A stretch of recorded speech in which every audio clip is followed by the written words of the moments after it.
तो अब तक हम सरवाइव कर चुके हैं 75 डेज माइनक्राफ्ट के इस हार्डकोर वाले वर्ल्ड पे, और इसी पे हमारे चैनल पे पहले से 2 वीडियोस है। तो अगर आपने अभी तक वो नहीं देखी है तो जाके देख लेना। और ये वीडियो होने वाली है इसका पार्ट 3। लास्ट वाले पार्ट में हमने काफ़ी सारी मुश्किलों का सामना किया, थोड़ी बहुत अपने लिए बिल्ड्स भी किए। तो क्या मैं ये 100 डेज सर्वाइव कर पाऊँगा, जानने के लिए वीडियो के एंड तक ज़रूर दें।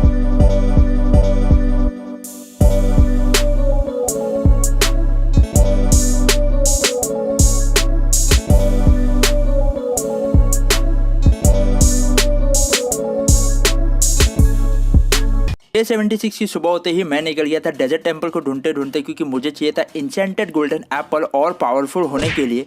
तो क्या लगता है, क्या मुझे इंचेंटेड गोल्डन एप्पल मिला होगा? उसके बाद मैं डेजर्ट टेम्पल के अंदर गया, मैंने वहाँ की लूट चेकआउट करी। पहले चेस्ट में मुझे थोड़ा बहुत गोल्ड और कचरा मिला। दूसरे चेस्ट में मुझे 2 डायमंड्स मिल गए। यस गाइस, मुझे 2 डायमंड्स मिले और मैंने सैडल लेना भूल गया, क्या पता क्यों। उसके बाद मुझे नेक्स्ट चेस्ट में अनब्रेकिंग 3 के साथ फॉर्च्यून 1 मिला, और लास्ट चेस्ट में मुझे एक गोल्डन एप्पल और थोड़ा बहुत आयरन मिला, यानी कि यहाँ से भी अपने को इंचेंटेड गोल्डन एप्पल नहीं मिला। उसके बाद मैंने सोचा कि थोड़े बहुत TNTs कलेक्ट कर लेते, एंशिएंट डेब्रिस ढूंढने में काम आ जाएगा, कुछ नहीं तो कम से कम TNTs लेके चले जाएंगे। थोड़ी देर चलने के बाद मैं आ गया था एक विलेज में, क्योंकि मुझे चाहिए था बेड। मैं घर से बेड नहीं लेके आया था और ये बंदा मुझे बेड लेने नहीं दे रहा था, तो इसकी खोपड़ी खोल के मैं यहाँ से निकल गया विलेज को लूट के।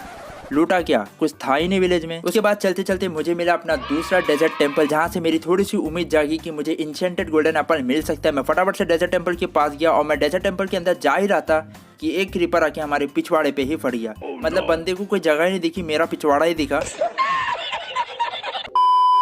उसके बाद मैं डेजर्ट टेम्पल के अंदर गया और यहाँ पे हो चुका मेरे साथ एक तगड़ा स्कैम ये था कि माइनक्राफ्ट वालों ने इसमें चेस्ट ही नहीं रखे। मतलब माइनक्राफ्ट वाले नशे में थे और डेजर्ट टेम्पल बस बना दिया और इसके अंदर चेस्ट रखना ही भूल गए। मतलब माइनक्राफ्ट वालों सुधर जाओ यार। उसके बाद रात काफी हो चुकी थी तो मैं उधर पे ही सो गया। डे 77 में काफी देर घूमने के बाद मुझे मिला अपना तीसरा डेजर्ट टेम्पल, जहाँ पे मैं अपना तीसरी बार पचका कराने आ गया था। मैं फटाफट से डेजर्ट टेम्पल के अंदर गया, मैंने वहाँ पे लूट चेकआउट करी। तो पहले में मुझे थोड़े बहुत एमराल्ड्स ही मिले, दूसरे में मुझे गोल्डन एप्पल मिला, तीसरे में भी मुझे गोल्डन एप्पल मिला और थोड़ा हॉर्स आर्मर मिला, और पचका करा के मैं ऊपर आ गया था। मतलब डेजर्ट टेम्पल में मुझे इंचेंटेड गोल्डन एप्पल नहीं मिला, क्योंकि मैं अपना 3 बार पचका करवा चुका था और मुझे और नहीं करवाना था, इसलिए मैं अपने घर की तरफ आ गया। और मैंने देखा कि सारे विलेजर्स सो रहे थे, बस एक विलेजर ही नहीं सो रहा था। क्या पता यार, बेचारों को अपनी गाँव की याद आ रही हो। डे 78 की सुबह होते ही मैंने डिसाइड किया कि मैं जाऊंगा बरीड ट्रेजर ढूंढने के लिए, क्योंकि वहाँ से भी अपने को इंचेंटेड गोल्डन एप्पल मिल सकता है। तो मैंने फटाफट से अपने लिए फिशिंग रॉड बनाई, क्योंकि मुझे चाहिए था पफर फिश वाटर ब्रीदिंग की पोशन बनाने के लिए, क्योंकि हम थे हार्डकोर में।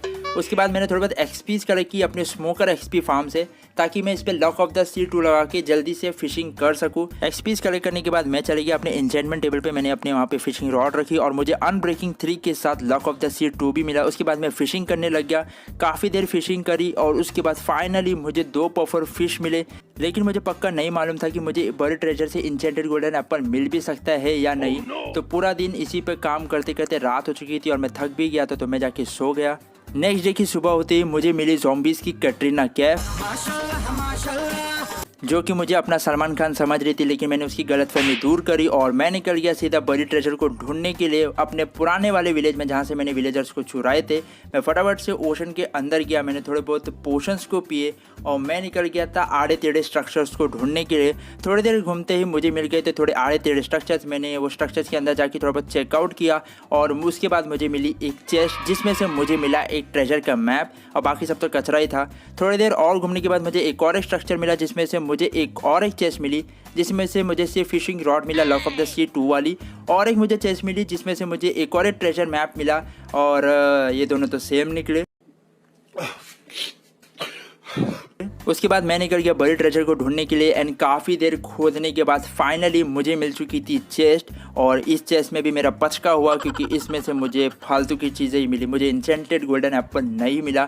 ओशन में घूमते घूमते मुझे मिली एक शिपरैक, जहाँ से भी अपने को जो है ट्रेजर मैप मिल सकता था। मैं फटाफट से शिपरैक के अंदर गया, मैंने वहाँ की लूट चेकआउट करी और यहाँ से अपने को मिला एक ट्रेजर मैप। थोड़ा आगे मुझे एक और स्ट्रक्चर मिला, मैंने सोचा वहाँ पे भी चेकआउट करते, और यहाँ पे एक नहीं टोटल 2 चेस्ट थे। तो मेरे को लगा कुछ मिल सकता है, लेकिन यहाँ पे भी मेरा पोपट हो गया, कुछ भी नहीं मिला मुझे। उसके बाद मैं चले गया सीधा वो मैप का इस्तेमाल करके ट्रेजर ढूंढने के लिए, और काफ़ी देर खोदने के बाद भी मुझे कुछ नहीं मिला, मेरा पचका हो गया। तो मैं अपना और पोपट नहीं बनवाना चाहता था, इसलिए मैं तैयारी में लग गया एंशिएंट डेब्रीज फाइंड करने की, क्योंकि मुझे बनाना था एक इंचेंटेड नेथराइट वाला आर्मर ताकि मैं और पावरफुल हो सकूँ। मैंने थोड़े बहुत TNTs बनाए और मुझे सिर्फ 33 TNTs मिले जो कि काफ़ी नए थे। तो मैंने डिसाइड किया कि जब तक मेरे पोशन जो है तैयार हो रहे हैं तब तक मैं AFK हो जाता हूँ अपने XP फार्म में, जहाँ से मुझे थोड़ा बहुत गन पाउडर मिल सकता है, क्योंकि गन पाउडर यहाँ पे नहीं था। थोड़ा देर AFK रहने के बाद यहाँ पे काफ़ी सारे क्रीपर्स और zombies आ चुके थे। मैंने सबको फटाफट से मारा, थोड़ा बहुत गन पाउडर कलेक्ट किया और मैं सीधा निकल गया TNTs बनाने के लिए, और मैं सिर्फ 3 ही TNT बना पाया। उसके बाद मैं निकल गया नेक्स्ट डे कोन एंशिएंट डेब्रीज ढूंढने के लिए, क्योंकि मुझे अपना पूरा आर्मर नेथराइट का बनाना था। उसके बाद मैं नेदर में पहुंच के 10 कोऑर्डिनेट्स पे जो है एंशिएंट डेब्रीज की माइनिंग करने लगा।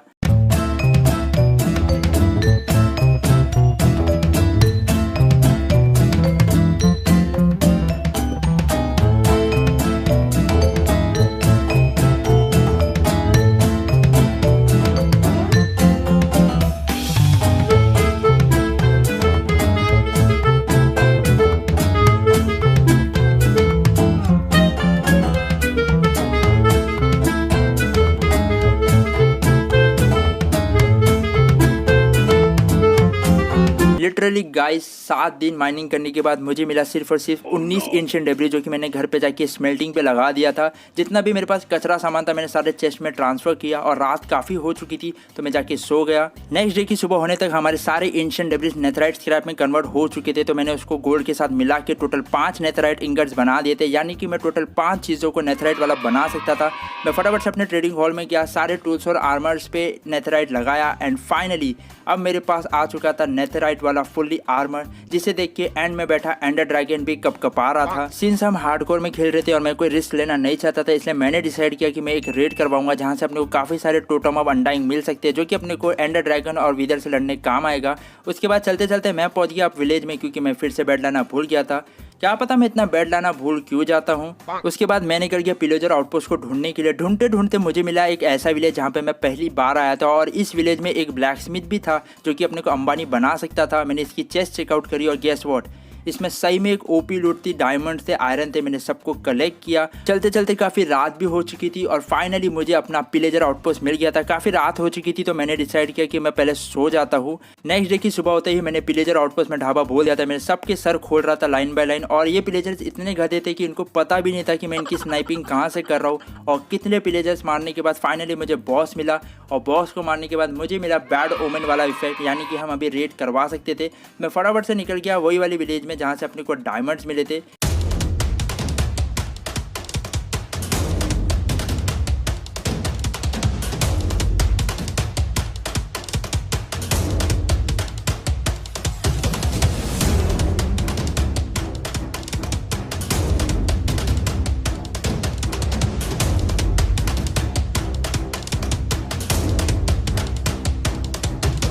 काफ़ी तगड़ी रेड करवाने के बाद डे 92 तक मैं अपने घर पे पहुंच चुका था, और रेड करवाने का अपने को काफ़ी फ़ायदा हुआ क्योंकि वहां से मुझे 5 टोटम ऑफ अनडाइंग मिले। उसके बाद मैं चले गया अपने विलेजर ट्रेडिंग हॉल में, क्योंकि मुझे चाहिए था मेंडिंग की बुक। और काफ़ी देर ट्रेडिंग करने के बाद फाइनली एक विलेजर मुझे मेंडिंग की बुक दे रहा था, यानी कि मैं अभी मेंडिंग लगा सकता था अपने टूल्स और आर्मर्स पे।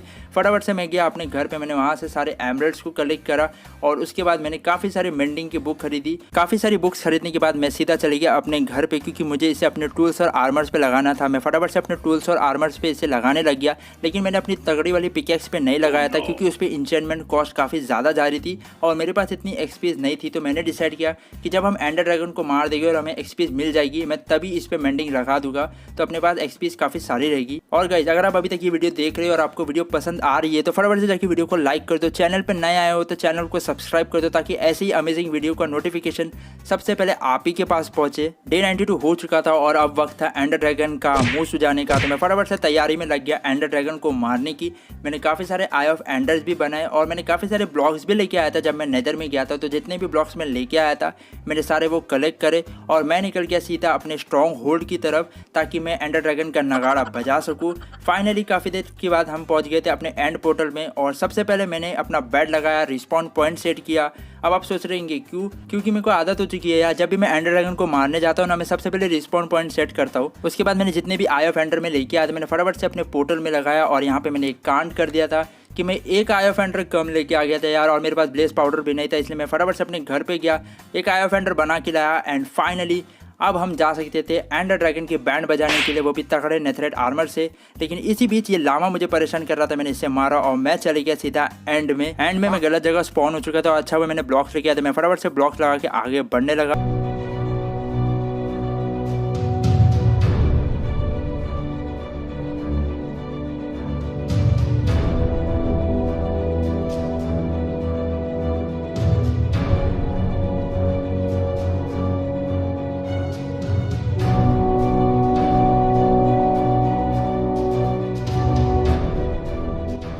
एंड फाइनली हमने हरा दिया था एंडर ड्रैगन को हार्डकोर वाले वर्ल्ड में। अब वक्त था विदर को हराने का, इसलिए मैं सीधा चले गया अपने घर पे। और हाँ, मैं एंडर ड्रैगन का एग लाना भूल गया था। ठीक है, मैं बाद में उसे लेके आ जाऊंगा। एंडर ड्रैगन को हराने के बाद मेरे पास काफ़ी सारी एक्सपीज हो चुकी थी, तो मैंने सबसे पहले अपनी पिकैक्स पे मेंडिंग लगाया। और फाइनली अब मेरी पिकैक्स भी काफ़ी तगड़ी हो चुकी थी, लेकिन इसे रिपेयर करने के लिए मेरे पास एक्सपीज नहीं थी। और क्रीपर बाबा सामने से आ रहे थे हमें एक्सपीज देने के लिए। मैंने इनका सर फोड़ा और इन्होंने मुझे काफ़ी सारे एक्सपीज भी दी। मैंने एक्सपीज से अपनी पिकैक्स को रिपेयर किया और अब वक्त था एंड सिटी में जाके इलाइट्रा को लाने का। तो मैं सीधा चले गया अपने स्ट्रॉन्ग होल्ड पे इलाइट्रा को अपने वर्ल्ड में लाने के लिए। एंड में घुसते ही एंडरमैन ने मेरा तगड़ा स्वागत किया, मैंने भी उनका स्वागत किया उनकी टांगे तोड़ के। और उसके बाद मैं एंडर ड्रैगन को तोड़ने लग गया और तोड़ते तोड़ते मैंने हग दिया। एंड काफ़ी देर हगने के बाद फाइनली मैंने अपना एंडर ड्रैगन का एग कलेक्ट कर लिया था और मैंने सबको जो है एंडर चेस्ट में रख दिया, ताकि जो जितना भी सामान है वो सब सेफ रहे। उसके बाद मैं सीधा चली गया एंड सिटी में। एंड सिटी में घुसते ही मैंने सबसे पहले थोड़े बहुत कोरस फ्रूट तोड़े और कोरस फ्रूट तोड़ने ही जा रहा था कि ये सारे एंडरमैन मेरी चुम्मी लेने आ रहे थे, जिनकी चुम्मी मुझे पसंद नहीं आई और मैं सबकी टांगे तोड़ने लग गया था। और ऐसे टाइम पे पानी भी साथ नहीं दे रहा था। मेरा हमेशा पचका क्यों हो जाता है यार।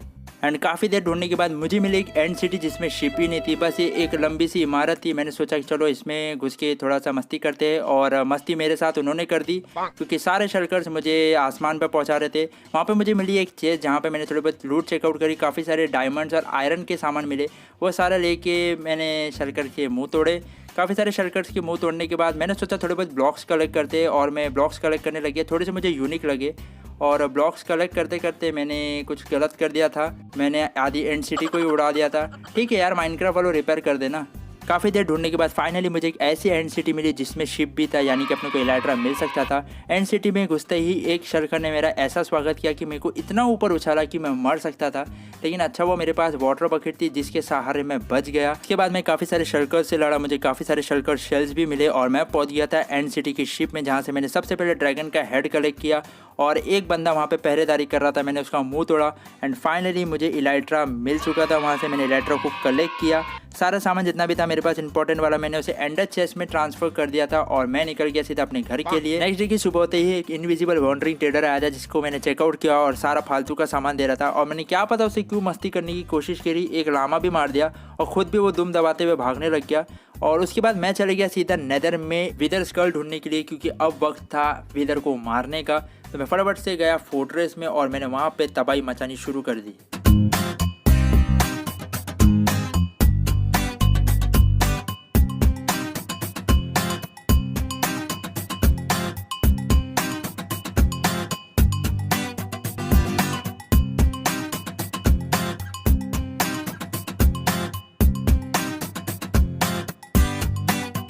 एंड काफ़ी सारे विदर्स को मारने के बाद मुझे फाइनली मिल चुके थे 3 विदर स्कल्स। नेक्स्ट डे की सुबह होते ही मैं तैयारी में लग गया विदर को मारने की, और मैं विदर को मारने वाला था एंड में पोर्टल के नीचे दबोच के। तो मैं सीधा चले गया अपने स्ट्रॉन्ग होल्ड में एंड वहाँ पे मैं तैयारी करने लग गया कि मैं विदर को कैसे मारने वाला हूँ।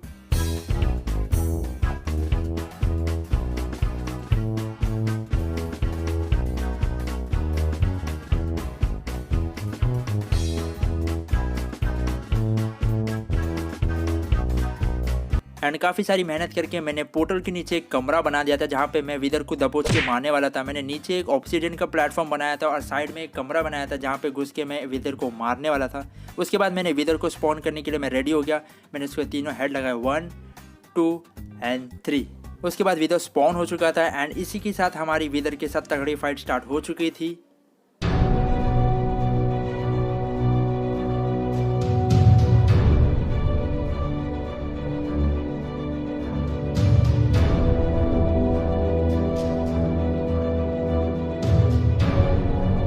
एंड फाइनली हमने विदर को भी हरा दिया था। उसके बदले मुझे मिला एक नेदर स्टार, यानी कि अब मुझे बनाना था एक बीकन डे 99 की प्यारी सुबह हो चुकी थी और हमने फाइनली दोनों बॉस को हरा दिया था। अब वक्त था बीकन बनाने का। मैंने सबसे पहले जितने भी सैंड मेरे पास थे मैंने उसको ग्लास में कन्वर्ट किया, अपने लिए बनाया एक बीकन।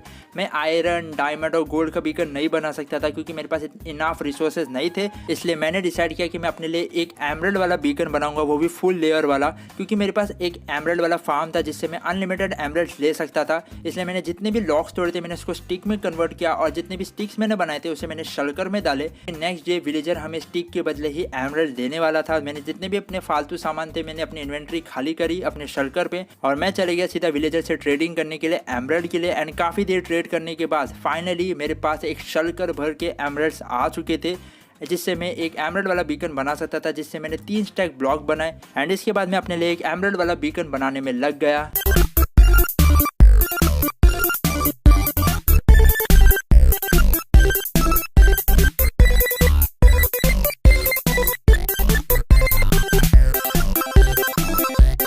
उसके बाद मैंने अपने बीकन को लगाया एंड फाइनली हमारा बीकन चालू हो चुका था, जो कि ये ज़ॉम्बी से बर्दाश्त नहीं हो रहा था, बीच बीच में आ रहा था, हट जा। और अब वक्त आ चुका था अपने इलाइट्रा का उद्घाटन करने का, इसलिए मैंने सबसे पहले थोड़े बहुत रॉकेट्स बनाए। मैंने अपने ड्रैगन हेड को लगाया, मैंने इलाइट्रा को पहना और मैंने अपनी सबसे पहली इलाइट्रा से उड़ान भरी और इसी के साथ हमने सर्वाइव कर लिया था 100 डेज माइनक्राफ्ट के इस हार्डकोर वाले वर्ल्ड में, जो कि उम्मीद करते आपको भी पसंद आई रहेगी। सो गाइस आज की वीडियो में इतना ही। उम्मीद करते हैं आपको ये सीरीज़ और वीडियो काफ़ी पसंद आया रहेगा। अगर पसंद आया तो इसे लाइक कीजिए, शेयर कीजिए, चैनल पे नए आए हो तो चैनल को सब्सक्राइब कर देना। अगर कोई सजेशन है तो कमेंट में ज़रूर बताना। इंस्टाग्राम पे फॉलो नहीं किया तो कर लेना, लिंक आपको डिस्क्रिप्शन में मिल जाएगी। सो मिलते हैं गाइस अगली वीडियो में। Till then good bye.